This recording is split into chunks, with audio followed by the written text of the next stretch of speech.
हिंदू पौराणिक कथाओं में भगवान शिव के जन्म के बारे में बहुत सी पौराणिक कथाओं का वर्णन किया गया है।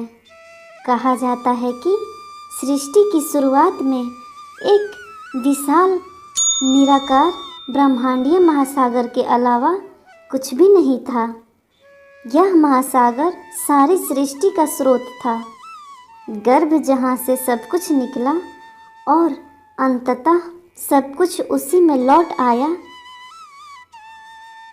ब्रह्मा जी सृष्टि के निर्माता थे तो विष्णु जी सृष्टि के संरक्षक थे, परंतु समय के चक्र को बदलने के लिए और सृष्टि के नव निर्माण के लिए भी एक ऐसी ऊर्जा की आवश्यकता थी जो सृष्टि का विनाश करके उसे पुनर्स्थापित कर सके।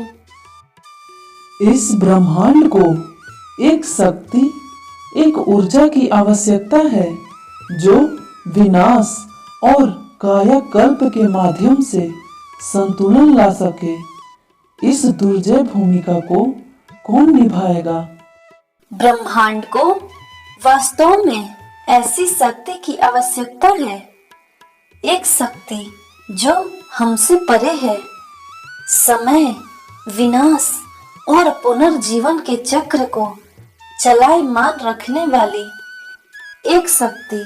पर ऐसी शक्ति ब्रह्मा जी, विष्णु जी आपस में अभी इसी विषय पर बात कर ही रहे थे कि अचानक उनके समक्ष एक स्तंभ यानी खंभा प्रकट हुआ जो प्रकाश से चमक रहा था। पृथ्वी की गहराइयों से लेकर आकाश की ऊंचाइयों तक वो चमकता स्तंभ फैला हुआ था। उस स्तंभ का छोर दिखाई ही नहीं दे रहा था कि वो कहाँ से कहाँ तक फैला है। ये कौन सी दिव्य चमक है, क्योंकि ना तो इसकी शुरुआत पता है ना ही इसका अंत। मुझे इसका मूल खोजना होगा, मैं इसका अंत ढूंढूंगा। ब्रह्मा जी ने हंस का रूप ले लिया और ऊपर की ओर उड़ गए और खंबे का ऊपरी हिस्सा ढूंढने के लिए निकल गए। वहीं विष्णु जी ने वराह यानी सूअर का रूप धारण किया और पृथ्वी में समा गए। उन्हें खोजते खोजते युग बीत गए, लेकिन स्तंभ का छोर नहीं मिला और दोनों ने हार मान ली। वे दोनों वापस आ गए। मैं मूल का पता नहीं लगा सका, ये समझ से परे है। और ना ही मुझे इसका अंत मिल सका। ये प्रकाश वास्तव में शाश्वत है। ऐसा लगता है कि ये प्रकाश सदा ऐसा ही रहने वाला है। तभी वहाँ भगवान शिव अपने सबसे मौलिक, उज्जवल और शक्तिशाली रूप में प्रकट हुए। शिव जी की आवाज़ पूरी ब्रह्मांड में गूंज उठी। मैं शिव हूँ, संहारक और कायाकल्प करने वाला। मैं असीम, निराकार और कालातीत हूँ। मैं संतुलन बनाए रखने के लिए ब्रह्मांडीय चेतना से पैदा हुआ हूँ। हमें आपकी ही प्रतीक्षा थी।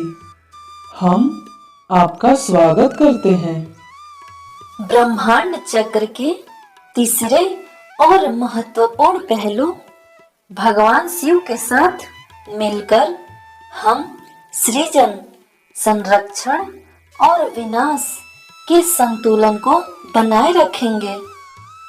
इस प्रकार प्रकाश के ब्रह्मांडीय स्तंभ से भगवान शिव प्रकट हुए। पारंपरिक अर्थों में पैदा नहीं हुए, बल्कि ब्रह्मांडीय चेतना से ही प्रकट हुए। उन्होंने ब्रह्मांड के शाश्वत चक्र के एक अभिन्न अंग के रूप में अपना स्थान लिया।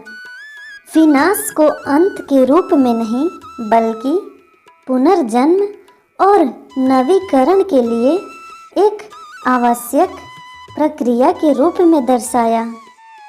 वो अंत जो हर नई शुरुआत से पहले होता है, विनाश और सृजन का मेरा नृत्य ब्रह्मांड की शाश्वत लय को कायम रखेगा। भगवान शिव ने अपना ब्रह्मांडीय नृत्य तांडव शुरू किया।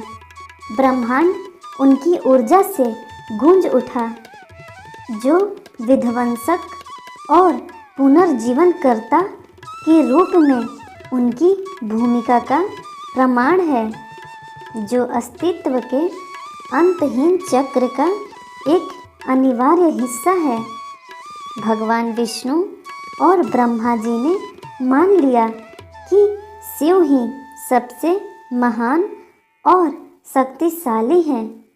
वे जिस खंभे से प्रकट हुए हैं, वह खंभा उनके न जन्म लेने और न मरने का प्रतीक है, क्योंकि उसके छोर का न ही कोई मूल है और न ही कोई अंत। भगवान शिव स्वयं आदि और स्वयं अंत हैं।